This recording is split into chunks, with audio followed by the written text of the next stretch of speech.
Hi folks, Headley Whittup here from Lion Selection Group. This is the second part of the AGM recap set of slides. This is the market overview portion, which was presented on the tail end of the Lion overview at the Lion AGM on the 7th of December in Melbourne.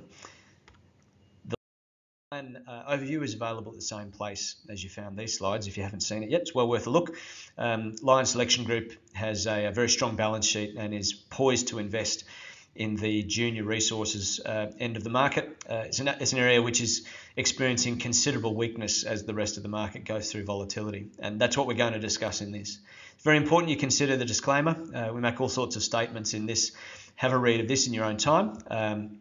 You need to make up your own mind on whether or not this is an investment for you, what we say.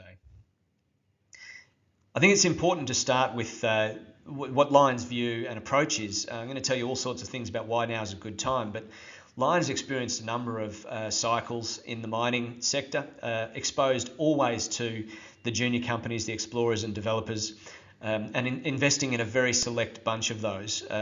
We're going through a period of volatility in the market at the moment. Volatility usually leads to weakness for the companies which we invest in, and historically has provided some of the most lucrative investment opportunities in companies that we search for because they depend on market funding. When you take that away, their share prices tend to fall. So we've seen it taken away. The question is how weak will their prices get and how good those opportunities look. The equity market, as a general comment, I think is expressing extreme sensitivity to inflation and the rates outlook. We have good days and bad days. Sometimes when interest rates go up by a small amount, that's seen almost as a stimulatory thing in the market, which seems like an alarming sentiment to be still pervasive. I don't think you can say that we've got we've worked past the optimism in the market. I think there's still plenty of that around. And that suggests to us that the equity market generally is going to be volatile, but is going to struggle to go up, and certainly could have some considerable weakness ahead of it. Junior resource companies, along with all micro caps, but particularly the junior resource companies, typically are the biggest victims of when liquidity is taken away. If there's weakness in the broader market, liquidity drops. What that translates to for the junior resources, the explorers and developers, is liquidity is completely removed and their ability to fund themselves drops to a very low level. Share prices weaken considerably and the opportunities get better for investors under those circumstances. Let's start though with a really long-term, high-level look at the market and just how significant this period of time is. And what I've got to start with is one of the biggest equity indices in the world, the US S&P 500 index, and that's going back to 1954. So it's a long-term series. The issue with showing it in this fashion is that you actually have most of the historic events dwarfed by the current events. The more an index grows, the less you can see the detail of what's happened in the earlier part of the time series. So I'm going to shift that to a logarithmic scale, and that's what it looks like. You can now see more significant events going back right into some considerable falls in the late 60s and 70s, and you can see the level of significance that they have in comparison with things like the dot-com collapse in the late 90s, the GFC in 07-08, and then what we're experiencing at the moment. Not a large correction so far, but it's not over yet, so we don't really know how that could look in the fullness of time.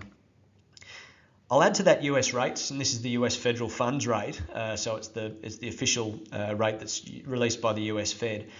And the purpose to put that on is to overlay the periods where you've seen significant interest rate growth, and you can see that they tend to be reasonably close in time to some of these periods where the stock market has weakened.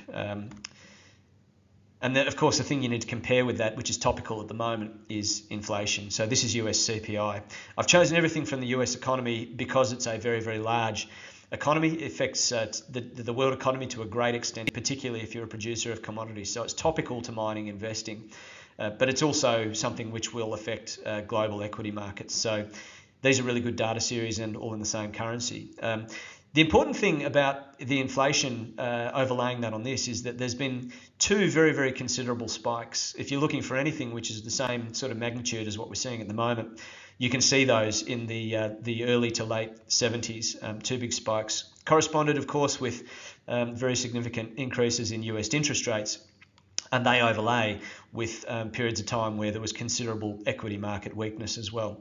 I think there's probably a real ring of familiarity to that for a lot of people who watch not only inflation rates but also equities. And if I overlay the last thing on that, it's US recessions. And the only purpose for doing this is I'm not an economist, so I couldn't really tell you which is going to lead to one or the other, but we do know the world doesn't like inflation. It's something which causes a great deal of uncertainty and unrest in markets and can lead to major wealth destruction. And so governments and their central banks tend to try and control that. Now we can see that in historic periods there's been an interest rate increase to the same sort of percentage level or greater as inflation has been at. But off the tail end of those, there's often been a recession as well. And I don't for the life of me know whether it's the interest rates or the recession which brings inflation under control. But we do know there's a great deal of speculation about whether or not there'll be a US recession. And I think the odds of that have been climbing day by day as time goes on. So uncertainty to come, particularly when you look at where interest rates have got to with respect to inflation and the historical occurrence of recessions off the tail end of inflation spikes and what that's meant for equities. I'd like to just talk about liquidity, and that's because liquidity is tremendously important to explorers and developers in the mining space. They're completely reliant on the equity market for funding. If liquidity disappears, then equity prices drop, but the ability for those companies to fund themselves also disappears. The best series that we've found for looking at liquidity coming into the market, and this is really representative of how prepared the bucket of equity investors are to fund early stage things in mining, is the number of IPOs per year coming onto ASX for mining related companies. So here's a series of year by year showing the number of IPOs, and it covers a number of cycles, goes right back to 1996. This is a longer series than Lion's share price would go back. Lion started in 1997, so has weathered all of these cycles that you see on this page. The cycle peak years align with the highest numbers of IPOs in a year, which you can see there. 2007, 2011 were both cyclical peaks. And in 2021, we saw what was a record year for funding for IPOs in the biggest resources markets in the world, including ASX, as well as the amounts of money raised in an absolute sense in both Canada and Australia, which are the two biggest markets for miners. If we add the numbers for 22, and you should be mindful that 22 is not a completed year yet, so the number of IPOs onto ASX is likely to be a small amount higher than this, but there is no way in the world that it's going to eclipse the 2021 high. And the pattern that we've seen in the past when IPOs drop away is it's a harbinger for liquidity having dropped away in the market, because the market is less prepared to fund brand new companies coming onto ASX that are prepared to explore or looking to develop a mining project. That matches very much with the equity raising trends. The problem is they're very difficult to track in great detail, so you couldn't produce such a good chart as this, but the anecdotes certainly suggest that through 2022 we've seen maybe as many or as frequent capital raisings in the exploration space, but on average they've been of a much smaller size. There's a couple of agencies which provide pretty good proxies of that, and their data series certainly provide a very similar anecdote to that. So liquidity has dropped in 2022. Market money, which was very prepared to come into the market in 21, is no longer prepared to. It's important to look at how that money is spent though as well, because this gives us a really, really good indication of just how much the sector is suffering. If an explorer has money, it needs to spend it because it needs to generate news flow, and news flow is the only way that you can attract new investors, and that's the lifeblood for these companies. So first of all, they have to raise it. We've seen the pattern of how that has changed, but how are they spending it? So the series I'm showing on the page here is Australian Bureau of Statistics data. It's Australian exploration expenditure. This groups all of the companies which are committed to minerals exploration in Australia, irrespective of their size and how much they're deploying, millions of dollars per quarter. So you can see the cyclical peaks on here, 1997, 2007, 2011, 12, and then we've risen to a very, very similar peak level in 2022. So despite liquidity having fallen away, the expenditure seems to be ongoing. And my observation, which I would add to that, is that the amount of money which was raised in 2021, particularly by small explorers, saw them with very strong cash balances. So they're able to enter this year with a very strong internal funding capability. They had the money, they were able to deploy the programs through the year and wait for the best opportunity to raise money. And if it hasn't come along, they've managed to keep spending, perhaps with a small top up, or hoping to top up as they get into sometime next year.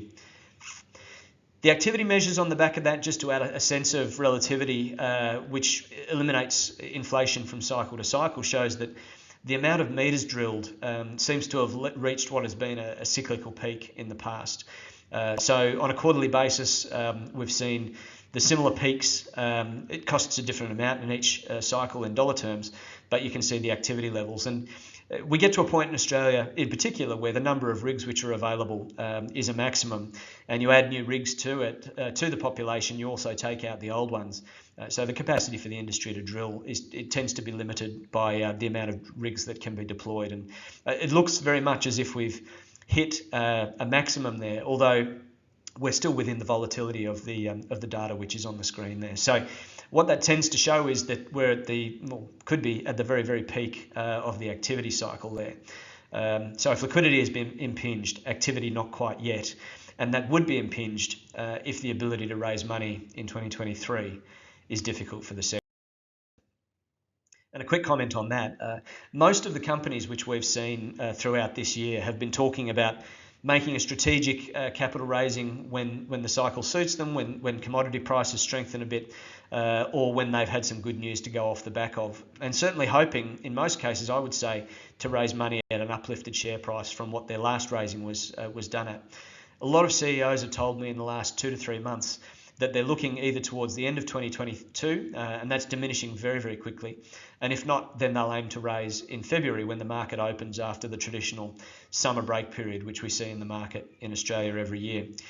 Now, we also know that when you come out of the Australian summer break, conditions and sentiment can have shifted materially. We don't know what that's going to look like in early 2023, but it does appear that there are a lot of companies which are lining up to raise in February, March or so, before their quarterly cash numbers become completely evident to the market or wash through, and they come raise either at the end of the first quarter or at the end of the second quarter. And this may very well come as a rush of these companies coming to market.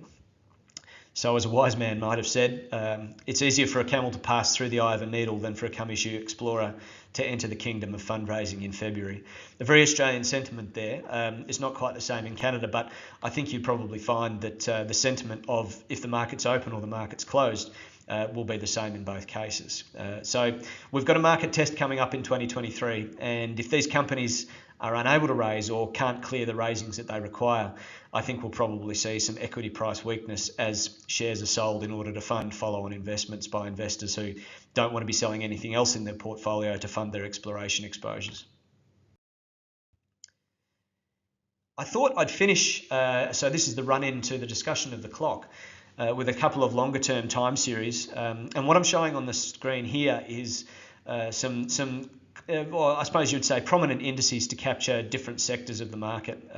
They go back 30 years. These each start in 2002. I've taken the dates off just so that I can move them around a bit, and they go through till present. So there's 30 years of data shown on the screen in each case. We've got the ASX 100 Resources Index. That's approximately 25% by value of the Australian market. The rest of the market falls into the ASX 100 industrials, and that's just a broad bucket that captures everything that isn't resources. So it captures supermarkets, finance companies, tech companies, you name it, on the Australian market. But then to break out a very, very clear tech theme, I've used the NASDAQ. So that's in US dollars, of course, but I just wanted to compare peaks in this and to see how a couple of significant events in the last 30 years of history have impinged the Australian market and what kinds of learnings we can take from that. So in 99, 2000, 2001, we saw the dot-com bubble grow and then the tech wreck, which came off the back of that. We've had the global financial crisis. I think in Australia, we're the only people that call it the GFC. That was 2007, 8, and then recovery in 9. And more recently in 2020, it didn't take very long, but it was significant. We saw the COVID crash as COVID-19 proliferated across the globe and markets reacted. Just together then a couple of comparisons, and I think this is topical. The tech meltdown on the NASDAQ in 2000, 2001, it didn't have a great effect on the ASX 100 indices, although I think you can see as you move out of that, the ASX 100 industrials, which is the blue series there, weakened, particularly as the sentiment of risk moved through the market. And the miners, in that case, weren't tremendously affected, but they didn't rally until after the tech collapse had passed, and probably the rest of the market weakness had passed as well. If you see the weakness in the industrials that followed the dot-com bubble bursting, the miners didn't rally until after that. The period did, however, drain liquidity for market-funded companies. So that period of time, 99, 2000, 2001, and even through to 2002-03, was a very tough time for raising money in junior resources companies, and there was significant equity price, I suppose you'd say, weakening through the early part of that, but then a very tough period in terms of rebuilding those companies. And it wasn't until the mining boom began that became easier again. Fast forward to the present, what have we seen? Well, we've certainly seen a tech-led equity market weakness, collapse if you're in only tech, and certainly even more than a collapse, I think, if you're in crypto. But judging by the NASDAQ, which has fallen considerably, a much, much bigger fall than you've seen in the ASX indices that are on the same page there.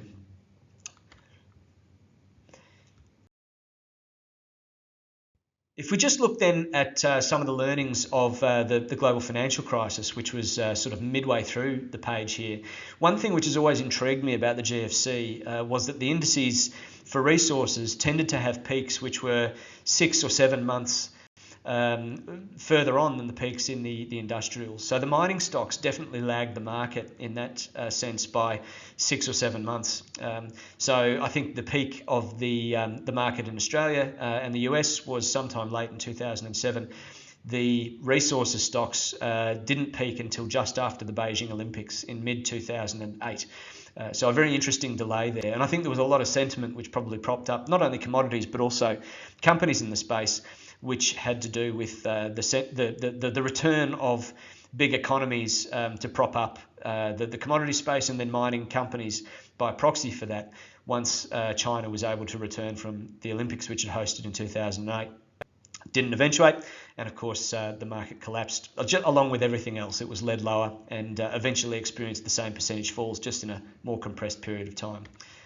So interestingly, the peak for the Australian industrials, for the American market and general equities was in late 2021 or early 2022. And we've seen, whilst it was a peak, I think it's been re-established, and the ASX 100 resources have achieved almost the same level, so perhaps it was a false peak, but certainly seems to be lagging some form of resilience in the mining stocks there. And we've seen commodities falter, but we haven't seen them fall away. So are we going to experience the same again? Well, it's a question mark for now, but interesting enough to draw your attention to it here. I think it's also interesting to note on this chart, whilst we're looking at it, the long and extremely deep downturn which was experienced in mining between 2011 and 15, and that was driven by investors which has just become extremely frustrated with poor returns on capital that were taking place in the mining sector.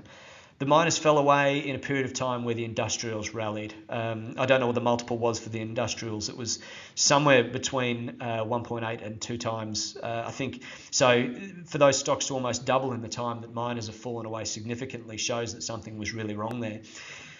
In the aftermath of that and the scale of the boom that we've just experienced, it's nothing like the boom that we saw in 2005, 6, 7, which saw the entire mining index go up by many, many multiples. And we've seen perhaps a doubling from bottom to top this time around.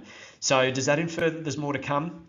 I think it's important to reflect on that collapse that we saw from 11 through to 15. The market is still quite unwilling to pay high premiums for mining equities because there's still this degree of caution towards those poor returns which are well within investing memories. Miners are in far better financial health for this, so it positions the miners to weather a downturn, particularly the larger miners. So when you turn your mind to what could happen to mining equities as liquidity leaves the space, I think it's quite possible here for the larger mining equities to come through any period of weakness in mining better off than some other parts of the market, particularly sectors like tech, which are suffering at the moment. we compare the mining stocks to the price lead that they get from commodities, I've chosen copper. Copper is often referred to as Dr. Copper. It's a great proxy for the global economy, and a lot of people read that just as a great proxy for what's going on in consumption terms in the rest of the world as well. The global financial crisis and the lead up to it, and the mining boom which took place in the lead up to that period of time, copper had a massive rally in 2005-6. Many other commodities had a similar pattern to that. And whilst it achieved successively higher peaks through 6, 7 and part of 8, those peaks weren't really much higher than the initial rushed value. So I think in that case, you could probably imply that the people who buy copper to use it were struggling to pay higher and higher prices, despite the rush to try and secure supply and all the other things which have driven the price higher. When we then fast forward to this period in time, and we've just seen a period where we've seen commodity prices rally significantly. Copper had hit a high, it's hit a successive peak, and it's weakened again significantly. But is that going to rally to a much higher peak? I'm wondering if we're starting to see the same pattern development there, whereby the buyers of commodities are tapping out at high prices and they can't afford to pay too much more than that, given their expectations and experiences of economic growth that are taking place at the moment. And an inflationary environment with declining consumer willingness to pay for consumer goods and the flow through that has, what does that mean for commodity prices? Well, I think we're going to have to wait and see, but we've certainly seen a similar pattern development as what we saw leading up to and the volatility which led up to the last peaks and a very significant weakness that came off the back of that. Of course, after the global financial crisis, there was a period of global stimulus, and that had an effect not only on commodities but on equities. You'll have to speculate on what you think will happen with stimulus if we enter a collapse now, but I suspect that we're going to have quite a different experience to what we had after the global financial crisis with the inflation that we see at the moment. I'll wind this up by comparing big stocks versus small stocks. So here I have the same ASX 100 resources index, same 30 years of data, compared with the ASX Small Resources Index. And this compares the multi-billion-dollar companies with the hundreds of million-dollar companies up to the low billions of dollars companies. And when you pull those together, the interesting thing that I see coming out of this is that when you have periods of volatility and equity market weakness or collapse, it's the smaller cap companies in this case which suffer the most. They have the most significant percentage falls. And it's worth bearing in mind, these are miners compared with miners. They're almost all producing companies which contain within these indices. And the stocks that we look at, that Lion looks at, the explorers and developers, don't have a comparable index which we can look at. But when we see weakness in the smaller cap stocks, by the time you get to the micro caps, this phenomenon that we're seeing in the charts here is exaggerated many times over.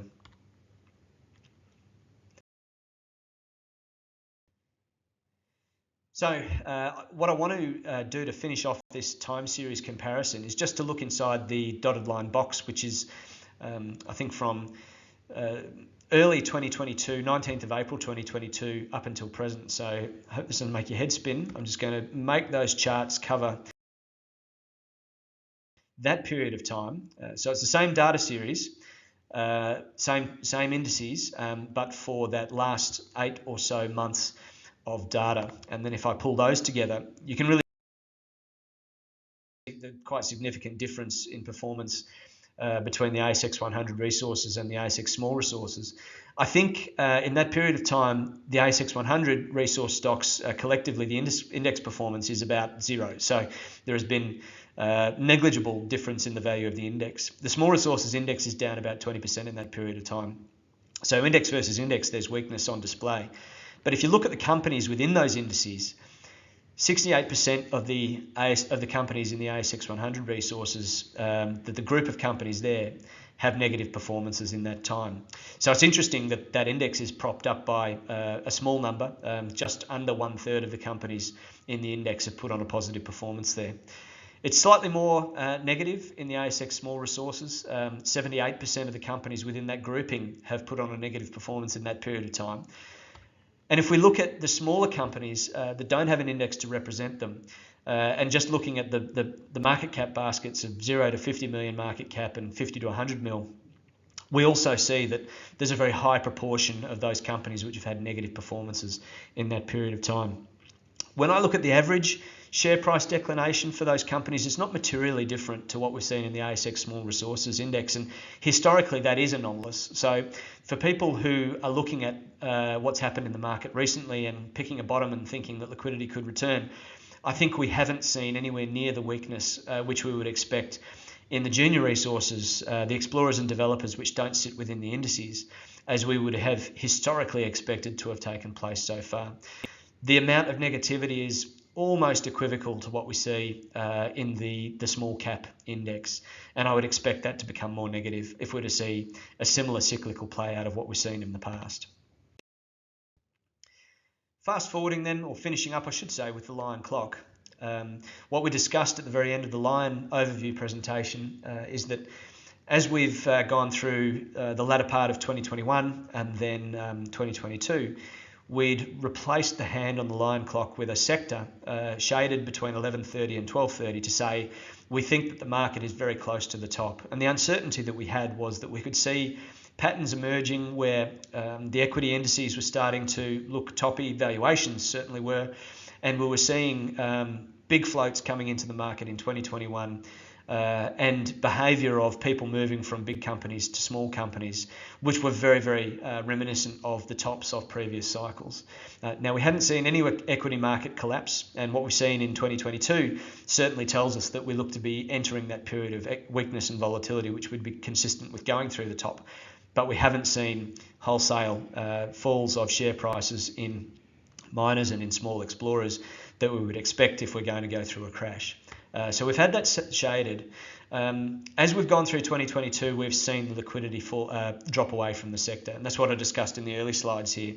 And that gives us the confidence to say we're now in the early stages of a collapse. It's 12:05. The conclusions we take from this, with it being just past 12, is we've gone into the time when junior resource stocks are at their most vulnerable. Funding challenges in these periods of time, when most other equities are volatile or weakening, leads to wholesale equity price collapse for the smaller companies in this space. And that's what Lion's watching for. We're very well funded and hope to take advantage of that. So a group of conclusions here. We've seen tech-led weakness in the equity space. The miners have been sort of resilient. If you look at the big cap stocks, reasonably resilient in the smaller cap part of the indices at least. The junior miners and the explorers and developers have seen liquidity removed. We haven't seen a collapse of those yet, and they've managed to keep spending, but they're running down their cash. 2023 will be a real test of that because there's a large and growing number of junior resources companies which are poised and need to raise funds, and it looks very much as if they could rush the market in early 2023, which would lead to a liquidity squeeze and a collapse in their share prices, we think. On the topic of liquidity, now is a sensational time to hold cash, particularly if you feel that there's going to be raisings. They could be poorly subscribed and could be at falling share prices. Holding cash now is the very best way to position for that if you're wanting to be exposed to the junior mining space. Beyond the outlook, which is quite dreary if you reflect on everything I've said, but if you can look beyond the inflation horizon and the potential for a recession in the US and other places, most commodities, particularly when you overlay the electrification theme, have a demand and supply outlook which is quite rosy from a producer's point of view. Demand is quite likely to outstrip supply as we move into the future, and that's principally because there's expanding requirements for most commodities as they go into the electrification theme. But additionally, there's been a lack of investment by the sector into most commodities, which strongly suggests that the commodity prices are going to, at some stage, need to rally in order to stimulate new production. I think we need to move past what could happen in the US in 2023 and see inflation come under control before any of that can play out. And in the meantime, it's going to be difficult for a lot of juniors to fund themselves. And that's what Lion is preparing itself for, particularly with the amount of cash which is going to come into Lion's portfolio between now and early 2023. Lion expects to be circa 80% cash come February 2023. It's going to have an NTA, which is, or at the moment, the NTA is in the low to mid 60 cents per share. You can buy Lion in the market for about 48 cents. It's got a strong exposure to gold, copper, nickel, and phosphate, but the main asset that we have at the moment is cash. That will grow, and that positions us extremely strongly for how we expect the market to play out in 2023. Please do hit up the Lion Selection Group website, subscribe for Lion announcements, and drop us a line if you have any questions. But check out Lion on ASX. Its ticker code is LSX, and it's a very good value buy for something with a high quality NTA at the moment. Thanks, folks.